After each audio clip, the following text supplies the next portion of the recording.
Hello, I'm Professor Laure Humbert, and today I want to talk to you about an issue that is critically important in our academic institutions: gender-based violence. Gender-based violence is not just an individual problem.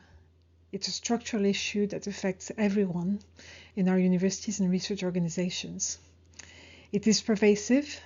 It is impacting not just women, but also men, non-binary individuals, and other minoritized groups. Therefore, it is not just a women's issue, it's also a societal issue that demands our attention and action. In our latest article, Intersectionality and Gender-Based Violence, an Empirical multi-level examination, Sofia, Strid and I conducted a comprehensive analysis of the largest cross-cultural survey of its kind in Europe. Our research provides a deep dive into how gender-based violence is experienced across different identities within academic institutions. Let me share some of the findings with you. The study reveals that nearly 2/3 of our respondents have experienced some form of gender-based violence during their time in academia.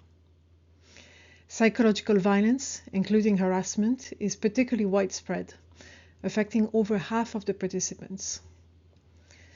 Physical violence and sexual harassment, while slightly less common, still affect a significant proportion of students and staff. One of the most concerning findings is the frequency of these incidents. While physical and sexual violence often occur as isolated events, psychological violence and harassment are frequently repeated. And this ongoing exposure can have a devastating effect on mental health, on career progression, and overall well-being. It's important to remember that these are not just statistics. These numbers represent real people whose lives and careers of studies are being disrupted by this violence. For example, our study shows that non-binary individuals face particularly higher rates of psychological violence and sexual harassment. Similarly, we find that people with disabilities or those from minoritized ethnic backgrounds are more likely to experience repeated incidents of violence. So why is this research so important? First, it provides evidence that can guide policymakers and institutional leaders in making informed decisions. By understanding the intersectional nature of gender-based violence, we're able to develop more targeted interventions. For instance, universities can implement comprehensive gender equality plans that specifically address the needs of non-binary individuals, those with disabilities, or other minoritized groups. The UniSAFE project, which this article builds upon, was designed to generate actionable insights for policymakers and institutional leaders specifically.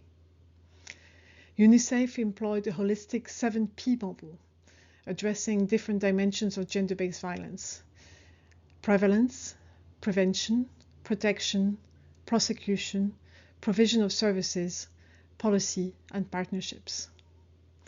This 7P model helps institutions not only measure and understand the prevalence of violence, but also locate it into a more comprehensive framework to address its roots, cause, and effects.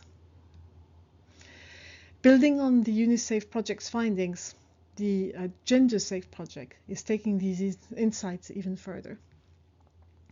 The GenderSafe project launched in March 2024 and continues the work initiated by UniSAFE by helping universities and research institutions develop and implement comprehensive policies against gender-based violence. It uses the tools and the methodologies that we developed under UniSAFE to create lasting change in how academic institutions can approach this critical issue. So if you're a policymaker, an institutional leader, an academic, or someone passionate about social justice, I strongly encourage you to read the full article. The insights provided can help you take the necessary steps to combat gender-based violence in your own organization. And with these tools and knowledge, we can work together to make our academic environments and institutions safer and more inclusive for everyone. Thank you for watching. Together we can make our universities and research organizations safe, inclusive places for everyone.